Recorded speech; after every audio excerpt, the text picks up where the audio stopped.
ETF index mutual funds నేర్చుకుని stock మార్కెట్లో రాణించాలనుకుంటున్నారా? వెంటనే ఈ నెంబర్కి కాల్ చేయండి.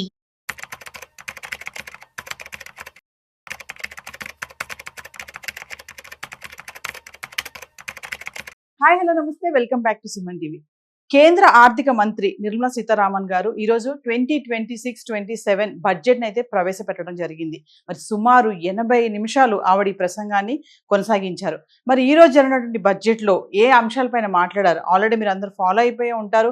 మరి వ్యవసాయానికి సంబంధించి, ఎడ్యుకేషన్ సంబంధించి, ఆరోగ్యానికి సంబంధించి, ఇంకా మౌలిక సదుపాయాలకు సంబంధించి, అసలు ఇన్కమ్ ట్యాక్స్, ఇవన్నీ కూడా మరి సామాన్యులకు ఈసారి ఈ బడ్జెట్ ఎలాంటి ఉపయోగాలు చేకూరుస్తుంది, దీనిపైన మంచి సమాచారం అందించడానికి ఈరోజు మనతో పాటు ఉన్నారు special guest associate professor school of economics Chittedi Krishnareddy garu. So over to sir. కేంద్ర ప్రభుత్వ బడ్జెట్ లో వైద్యానికి పెద్దపీట వేసింది 2026 బడ్జెట్. వైద్య రంగంలో అనేక మార్పుల చేర్పులకు చోటు చేసుకుంటూ ఆధునిక వైద్యం ప్రజలకి విరివిరిగా అందించడం కోసం, వారందరికీ కూడా భద్రతను కల్పించడం కోసం ఆయుష్మాన్ భారత్ లాంటి ప్రోగ్రామ్ తో పాటు నేటి బడ్జెట్ లో సింహభాగం ప్రాధాన్యత ఇచ్చినటువంటి సెక్టార్ ఏదైనా ఉందంటే అది ఆరోగ్యపరమైనటువంటి వైద్యానికి సంబంధించినటువంటి.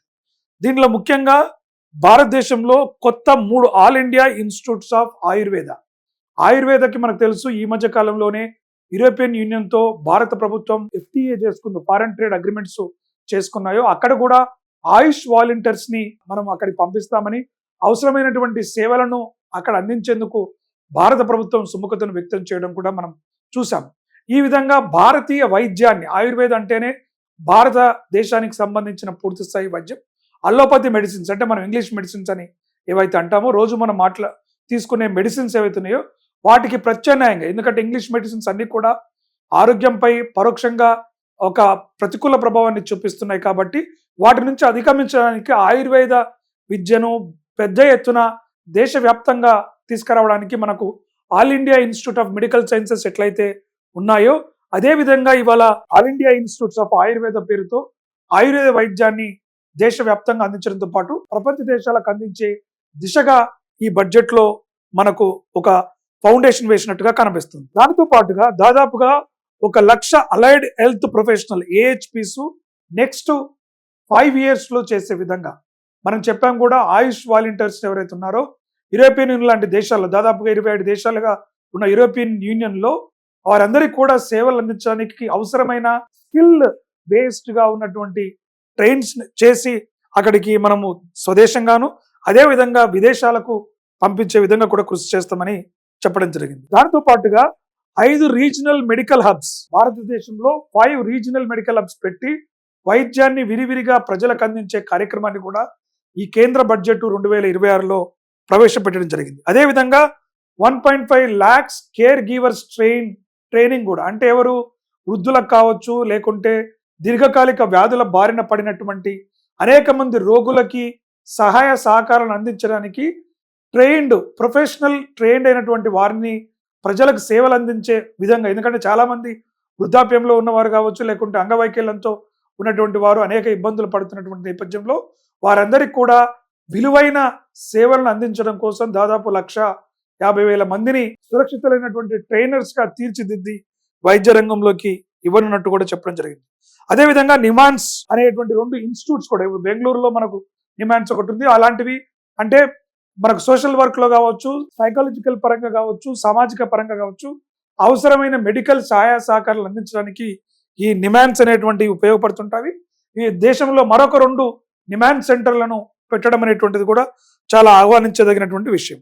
అదేవిధంగా 50% కెపాసిటీని ప్రతి జిల్లా హాస్పిటల్లో పెంచే విధంగా by establishing emergency and ట్రోమా care centres, ప్రతి జిల్లా కేంద్రంలో మనకు ట్రోమా సెంటర్స్ కావచ్చు, కేర్ సెంటర్స్ కావచ్చు, ఎమర్జెన్సీ కేర్ సెంటర్స్ ని 50%గా పెంచి వైద్య సహకారాలని అందించే విధంగా కృషి చేస్తుందని చెప్పేసి కూడా మనకు కేంద్ర బడ్జెట్ 2026లో కనబడతాం. మనకి ఇంకా ఒకటి ముఖ్యమైనటువంటిది expanding economy through the medical tourism. మనందరికీ తెలుసు భారతదేశంలో వైద్య రంగం సంబంధించిన ట్రీట్మెంట్లు చాలా తక్కువ ఖర్చుకి జరుగుతాయి. ఇవాళ భారతదేశానికి మిడిల్ ఈస్ట్ నుంచే కాకుండా అనేక అభివృద్ధి చెందిన దేశాల నుంచి సైతం భారతదేశంలో నాణ్యమైన వైద్యం చాలా తక్కువ ఖర్చులోనే జరుగుతుండటంతో మెడికల్ టూరిజంతో చాలా హాస్పిటల్స్ వస్తున్నాయి. ఇవాళ చాలా హాస్పిటల్స్ లో ఈ మెడికల్ టూరిస్టులను ఆకర్షించడం కోసం ఫారెన్ ఎవరైతే రోగులు ఉంటారో వారికి స్పెషల్ గా హాస్పిటల్స్ నిర్మాణం కావచ్చు, ఉన్న హాస్పిటల్లో ప్రత్యేకించి వార్డులు ఏర్పాటు చేసి ఈ వైద్యాన్ని అందించే కార్యక్రమం చేస్తుంది. దాన్ని మరింత పెంచే విధంగా వైద్య రంగంలో ఉపాధితో పాటు నాణ్యమైన వైద్యాన్ని అందించడం కోసం ఈ మెడికల్ టూరిజం ను కూడా తీసుకురావడం జరిగింది. ఈ స్కీమ్ ని సపోర్ట్ చేయడం కోసం దాదాపుగా 5 regional medical hubs private partnership తో కలిసి పెట్టినట్టుగా కూడా మనకు ఈ కేంద్ర బడ్జెట్ లో రావడం కూడా చాలా ఆహ్వానించదగినటువంటిది.